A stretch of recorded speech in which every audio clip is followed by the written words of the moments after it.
Hello everyone. So today I will be starting on a series of lectures that I will conduct. So my name is Mr. Sherman Lee, and for this series of lectures, I'll go through essay questions from the different topics that may not be as common, so that everyone can have more exposure to these questions unless they come up for CSQ or essay for your A-levels. Okay, so for today's lecture, I'll be going through a market failure question. So it would seem like quite a similar context at first glance, but I think actually the part A of this question is a little bit interesting. So I'll take you through all of it so that we can familiarize ourselves with it. So you realize, right, before I even start the question, they want to explain why markets might fail. In the case of R&D for the COVID-19 vaccine technology, and where a small group of pharmaceutical companies control the supply of the vaccines. So you realize, right, straight away, even though they give us a familiar context, which is vaccination, right, you realize they're not asking about the very typical positive externalities in consumption of vaccines and imperfect info when it comes to consuming vaccines. Here, they're actually talking about the market failure in the R&D market for COVID-19 technology, vaccine technology. And the second one is where a small group of pharmaceutical companies control the supply. So before I even start, right, when I read through the preamble, quickly, right, the COVID-19 pandemic has exposed severe underinvestment in research and development of vaccines to prevent public health crisis. So here, when I see the word underinvestment, right, I know likely this is probably going to be a under consumption or under production of something, right? And here they say policymakers have attempted to issue patents and grants. So this is not important for part A. The rights to manufacture help biosmall making extraordinary profits by controlling the global supply. So you see this, right? Which results in expensive vaccines for consumers, especially those from poor nations. So when I look at this question, when I see expensive, right, it means that it's likely not priced as cheap as it should be. When I see small group of pharmaceutical companies, what I think of is an oligopolistic kind of market structure, right? So the market failure I'm actually looking at here is market dominance, right? And then here, where for R&D, right, you realize to prevent public health crises. When my R&D here, this market for R&D, the market failure is actually your positive externality in production. Okay, so once I've identified the two key arguments, I'll carry on with part A first. So if you look at part A, right, my key argument one, when they want the explain why markets might fail, right, so I would just say there's positive externalities in the market for R&D, or rather in R&D lah, not really market for R&D because it's not really a supply and demand kind of thing. So in production of R&D, and then for this, right, we need to refresh a bit. We definitely need to use straight away our PET DQQD framework. So I won't belabor these points. I'll focus more on the E and T because these two have to be contextual to the question. Okay, so first, when I draw the diagram over here, okay, I'll just draw the diagram. In my diagrams, I will label short form, which is like price, cost, benefits, alright, like that. But for the exam, you must spell out in full, okay? Because Cambridge really doesn't like it when we write short forms for all these headers, these axes. So for my positive externality graph, right, first I know how to draw a positive externality graph, so I'll quickly draw it. I'll draw this would be my MPC equals MSC, right? Assuming no negative externalities, and then I'll draw my MSB and MPB. So MPB.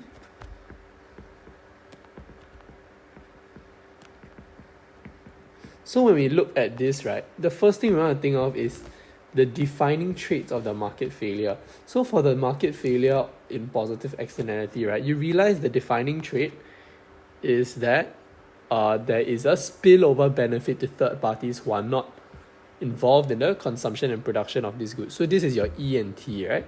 So wait, give me one more second. Let me finish up the graph.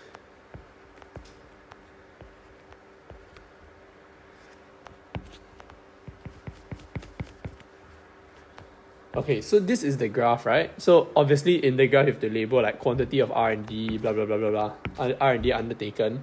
But for simplicity's sake for these lectures, I will try and draw quickly so that we can focus on what we need to write. Okay, so for my P, E, and T here, I just want to warn everyone. For P, I'll write private benefit and private cost. I won't write marginal private benefit or marginal private cost because I would have to contextualize it, the benefits and costs to the additional unit I gain from producing one more unit of R&D. So if I write the marginal private benefit and the marginal private cost, I have to write that I have to write in terms of the benefit that the firm will gain from undertaking an additional unit of R&D, which is very confusing lah. So just write private benefit, private cost, and usually very simply, this is usually just the revenue earned, and this is just the monetary cost of undertaking R&D, right? So I won't write everything in detail because by now we should be very familiar with the PET DQQD framework.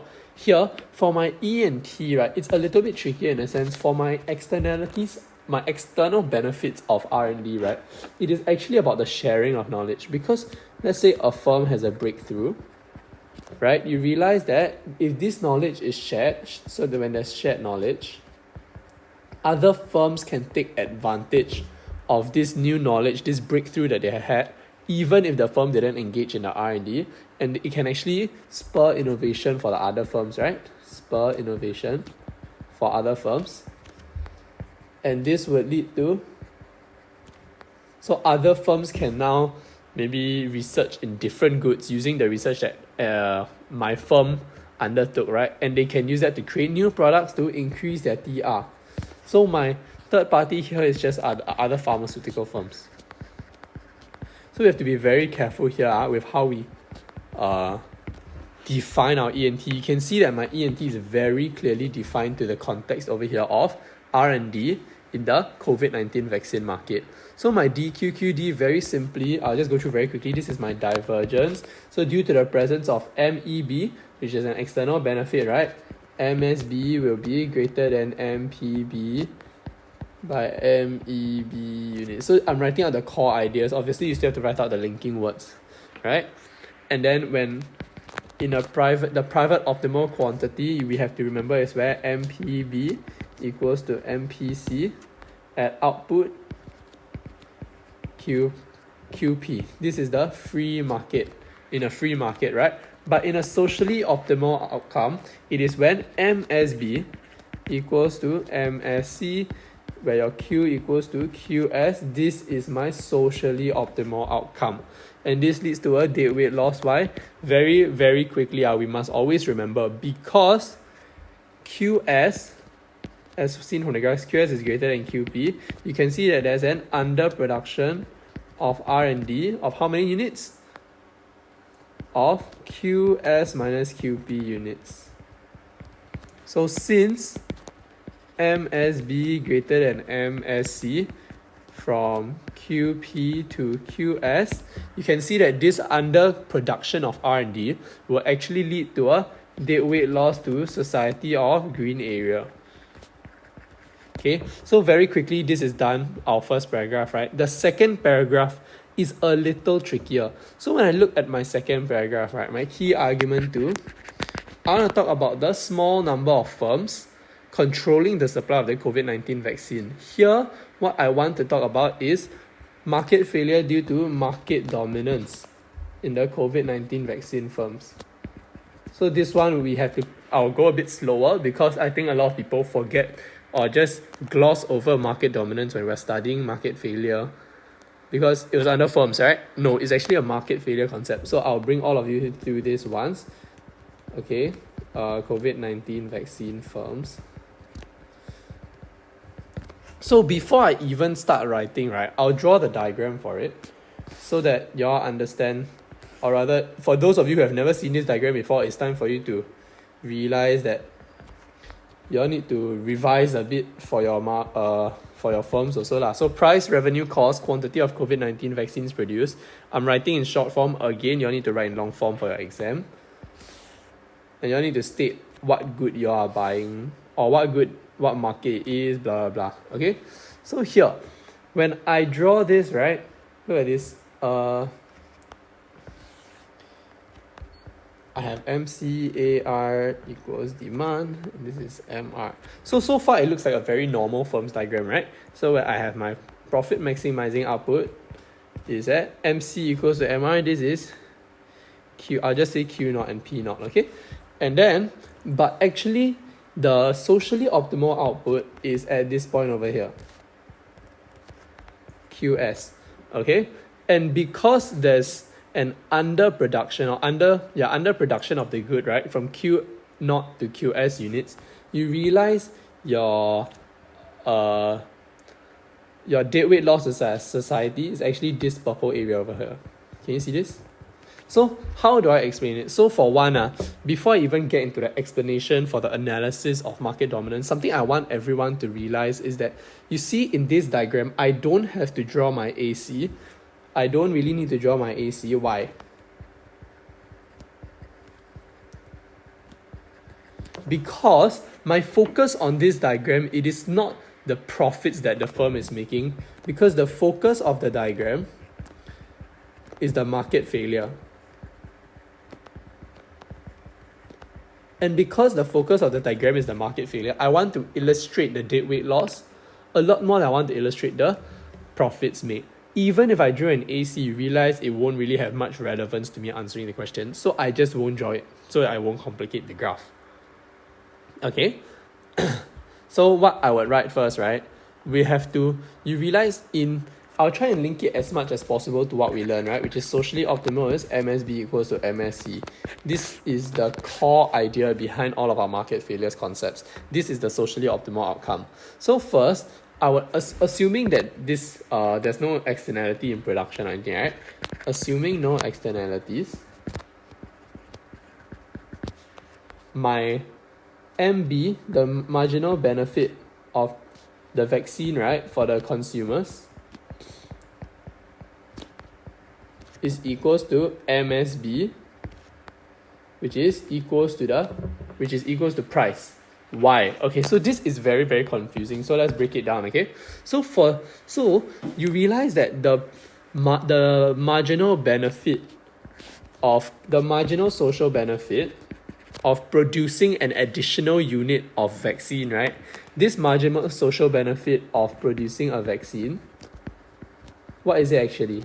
To society, okay? Social benefit of producing the vaccine is actually just the utility or the benefit rather that consumers gain from consuming the additional unit. Can you see that? For the very simple reason, right, you produce the vaccines for who to use? For consumers to use, right? So my marginal social benefit of producing the vaccine is actually the marginal benefit of using the vaccine for consumers. And so we've settled this part, right? But the question is, why does this equal to price? Okay, so when I say price, right, because you realize that when I draw a demand curve, let's say just a downward sloping demand curve like that, right? Or a demand curve. You remember when we go through at the very, very, very start of J1, we talk about demand. We talk about this point, right? All of these different points on the demand curve. These points reflect the maximum price some consumers are willing to pay for good at certain quantities, correct? The maximum price they are willing to pay, which is why you realize that and what is the maximum price I'm willing to pay? Rationally speaking, right, the maximum price I'm willing to pay is until MB equals to MC, where MC is the price I'm willing to pay. And if we apply marginalist principle, right, you see that the maximum price I'm willing to pay as a consumer would also have to equal to my marginal benefit from consuming the additional good, because that's literally how we derive our marginalist principle, right? And that's why if I go back to this question over here, I would realize that the marginal benefit of producing the marginal benefit of consuming the vaccine for consumers is also equals to its price. This is the marginal cost for consumers for consuming the good, right? which is also equal to the marginal benefit. This is how our marginalist principle works. And this MB for consuming vaccine, or the MC for consumption of vaccine, where it's equals to MSB, right, is because we explain here the MSB of producing the vaccine to the whole society is actually the benefit consumers gain from consuming that additional unit of vaccine. Okay, so how do we see price? You realize on our diagram, right, on our firm's diagram, we have no illustration of price. But you see here, right, we said just now what? All of these points over here are the maximum prices that consumers are willing to pay at different quantities of the good provided, right? So if we look here, we also have a demand curve in our firm's diagram. So we would reflect, if you look at it loosely, all these different points, right? We can count this as all different price points. So we will view the P here as different points on this demand curve, okay? That's the marginal social benefit part. Now, the marginal cost of producing vaccine is equals to the MSC, which is equals to the MC of producing, right? Why? Because this reflects the marginal cost of production of each additional unit of vaccine, right? So it reflects MCOP of the firm to produce the vaccine, to produce additional unit of vaccine.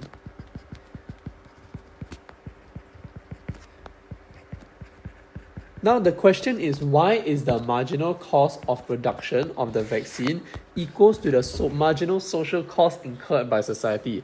Very simply speaking, if you look at the production of vaccines itself, right, you realize that the only economic agents to incur cost from this production out of everybody in the whole society, right, is actually only the firms. Correct? When all your different firms produced vaccines just a few years ago, right, when we had our COVID-19 crisis, did any of you have to pay for the production of the vaccine? No, right? All you paid for was the price of the vaccine itself. Correct? So the cost to society of producing that additional unit of vaccine, right, of producing the additional unit of vaccine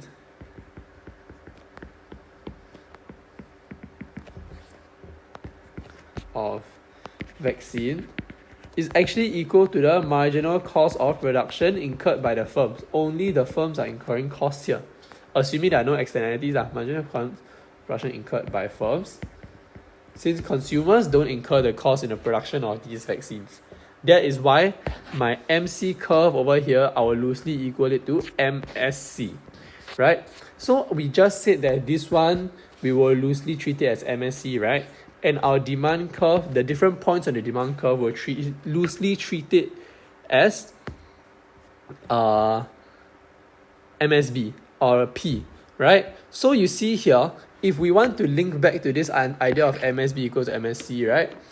So we need to first state the free market outcome first, and then we state the socially optimal outcome, and then explain why there's market failure. So you see, in a free market, profit maximizing firms aim to maximize profits, right? So they'll produce until MC equals to MR, where MC is rising, at output Q. Right? Q equals to Q naught. So I'm writing short form, you all write long form. So Q equals to Q naught, right? However, the socially optimal outcome is where? Optimal outcome is where MSB equals to MSC, which in this case is represented by,